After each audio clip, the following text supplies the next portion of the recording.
Assalamualaikum warahmatullahi wabarakatuh. Alhamdulillah, siswa-siswi kelas 4 bertemu lagi dalam pelajaran tema 9 subtema 3 pembelajaran 1. Sebelum kita mulai pembelajaran kali ini, marilah kita berdoa dengan membaca basmalah. Bismillahirrahmanirrahim. Dalam pembelajaran kali ini kita akan mempelajari tentang usaha pelestarian kekayaan hayati serta permasalahan-permasalahan yang timbul antara manusia dan alam. Silakan teman-teman buka halaman 141. Negara kita sangat kaya akan sumber daya alam. Namun, karena kerusakan lingkungan, saat ini banyak hewan dan tumbuhan menjadi langka. Oleh karena itu, kita harus berusaha untuk melestarikan sumber daya alam yang ada di Indonesia. Selain berusaha, kita harus banyak berdoa agar usaha pelestarian sumber daya alam di Indonesia berhasil sesuai harapan. Nah, di sini ada gambar tentang usaha pelestarian lingkungan. Contohnya yaitu penanaman pohon dan kebersihan lingkungan. Nah, teman-teman bisa lihat ya gambarnya di halaman 141. Selanjutnya silakan teman-teman buka halaman 143 sampai 145. Pemanfaatan sumber daya alam. Sumber daya alam biasa disingkat SDA. Adalah segala sesuatu yang berasal dari alam yang dapat digunakan untuk memenuhi kebutuhan hidup manusia. Yang tergolong di dalamnya tidak hanya komponen biotik seperti hewan, tumbuhan, dan mikroorganisme, tetapi juga komponen abiotik seperti minyak bumi, gas alam, berbagai jenis logam, air, dan tanah. Manusia memanfaatkan sumber daya alam untuk memenuhi kebutuhan hidupnya. Kegiatan manusia untuk memenuhi kebutuhannya seringkali menyebabkan kerusakan lingkungan. Manusia memanfaatkan seluruh bagian alam, baik biotik atau yang hidup maupun abiotik yang tidak hidup, secara berlebihan tanpa memikirkan akibatnya. Sekali manusia melakukannya dengan sembarangan, kerusakan lingkungan yang terjadi akan menyebabkan kerusakan lingkungan berikutnya. Nah, silakan teman-teman baca ya halaman 143 sampai 145. Selanjutnya silakan teman-teman buka ya halaman 146 sampai 151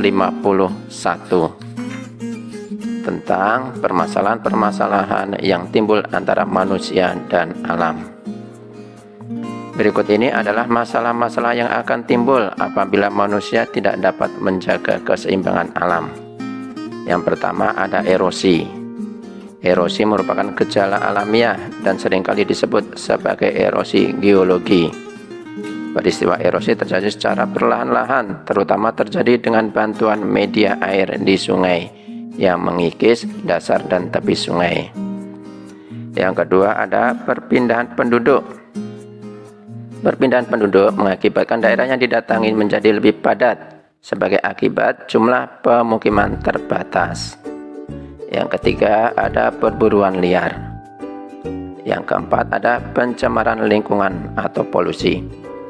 Pencemaran dibedakan menjadi 4, yaitu pencemaran tanah, pencemaran air, pencemaran udara, dan pencemaran suara. Nah teman-teman, tugas kedua silakan baca ya halaman 146 sampai 151. Silahkan teman-teman buka ya halaman 156 sampai 158. Bijaklah bermotor. Sepeda motor merupakan alat transportasi yang banyak digunakan di seluruh penjuru dunia. Motor memiliki harga murah dan praktis digunakan dibandingkan dengan alat atau model transportasi lainnya. Dengan naik sepeda motor, orang mudah bepergian dan waktu tempuh makin cepat. Dengan sepeda motor, orang juga akan mudah melakukan pengiriman barang dari satu tempat ke tempat lain. Di samping itu, sepeda motor memiliki pengaruh terhadap lingkungan. Sepeda motor digerakkan dengan mesin yang berbahan bakar minyak, yaitu bensin. Penggunaan bahan bakarnya seperti sepeda motor yang tidak terkendali menyebabkan polusi udara dan bisa memicu pemanasan global. Berikut cara aman berkendara sepeda motor di dalam kota. Mengendarai sepeda motor di dalam kota jangan dianggap mudah. Kalian harus lebih berhati-hati karena kepadatan lalu lintas dan banyaknya pejalan kaki. Berikut beberapa kiat untuk berkendara menggunakan sepeda motor di dalam kota yang aman. Yang pertama, buat mereka melihat kalian. Yang kedua, tetap berada di zona terbuka. Yang ketiga, perhatikan sekeliling. Yang keempat, mencari celah dan solusi di jalan. Yang kelima, jangan menyalip dari jalur kiri. Yang keenam, menjaga sinyal disiplin. Yang ketujuh, kendalikan emosi. Nah, nanti dibaca lagi ya teman-teman, halaman 156 sampai 158. Tugas selanjutnya yaitu di halaman 157. Silahkan dikerjakan ya teman-teman.